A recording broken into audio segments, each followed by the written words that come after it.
قوم غاد کا مختصر واقعہ یہ ہے کہ قوم غاد احقاف میں رہتی تھی۔ احقاف عمان اور حضرموت کے درمیان علاقہ یمن میں ایک ریگستان ہے۔ قوم غاد نے زمین کو فسق سے بھر دیا تھا۔ یہ لوگ بت پرست تھے۔ ان کے ایک بت کا نام صدام اور ایک کا سمود اور ایک کا بہا تھا۔ اللہ تعالیٰ نے ان میں حضرت ہود علیہ السلام کو مبعوث فرمایا۔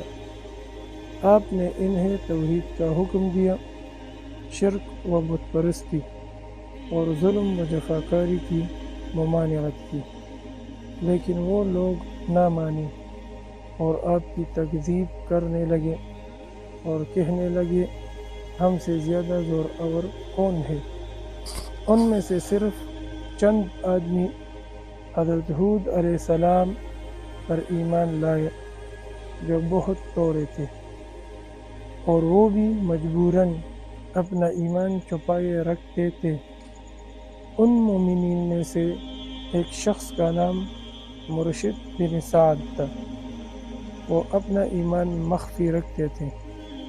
جب قوم نے سرکشی کی اور اپنے نبی کی حضرت ہود علیہ السلام کی تکذیب کی اور زمین میں فساد کیا اور ستمکاریوں سے زیادہ کی اور بڑی بڑی مضبوط عمارتیں بنائی، تو اللہ تعالیٰ نے ان پر بارش روک دی۔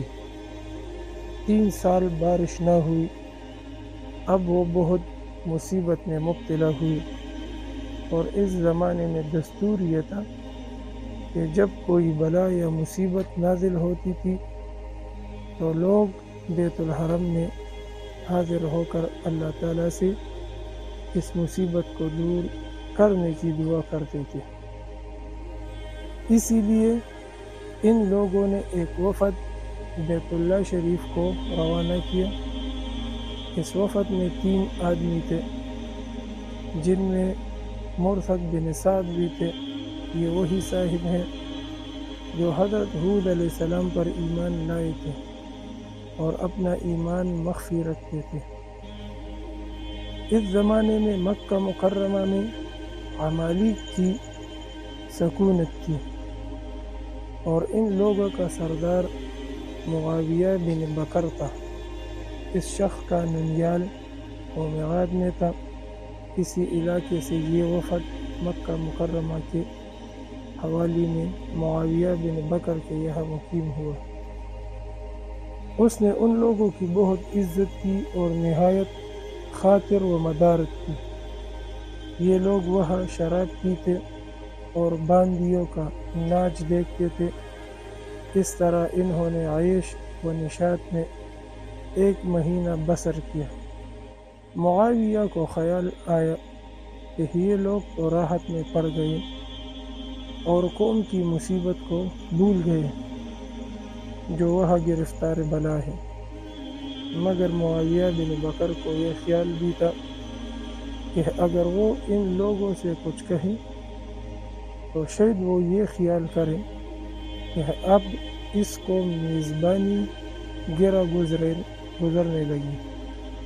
اس لیے اس نے گانے والی باندی کو ایسے اشعار دیے جن میں قوم عاد کی حاجت کا تذکرہ تھا۔ جب باندی نے وہ نظم گائی تو ان لوگوں کو یاد آیا کہ ہم اس قوم کی مصیبت کی فریاد کرنے کے لیے مکہ مکرمہ بھیجے گئے ہیں۔ اب انہیں خیال ہوا کہ حرم شریف میں داخل ہو کر قوم کے لیے پانی برسنے کی دعا کریں۔ اس وقت مرثد بن سعد نے کہا کہ اللہ تعالیٰ کی قسم تمہاری دعا سے پانی نہ برسے گا، البتہ اگر تم اپنے نبی کی اطاعت کرو اور اللہ تعالیٰ سے توبہ کرو تو بارش ہوگی۔ اس وقت مرثد نے اپنے اسلام کا اظہار کر دیا۔ ان لوگوں نے مرثد کو چھوڑ دیا اور خود کو مکہ مکرمہ جا کر دعا کی۔ اللہ تعالیٰ نے 3 قسم کے بادل بھیجے، ایک سفید، ایک سرخ اور ایک سیاہ، اس کے ساتھ آسمان سے ندا ہوئی کہ اے قبیل، اپنے لیے اور اپنے قوم کے لیے اس میں سے ایک بادل اختیار کر۔ اس نے اس خیال سے سیاہ بادل کو اختیار کیا کہ اس سے بہت پانی برسے گا۔ چنانچہ وہ بادل کو میعاد کی طرف چلا اور وہ لوگ اس کو دیکھ کر بہت خوش ہوئے، مگر اس سے ایک ہوا چلی جو اس شدت کی تھی کہ اونٹوں اور آدمیوں کو اڑا کر کہیں سے کہیں لے جاتی تھی۔ یہ دیکھ کر وہ لوگ گھروں میں داخل ہوئے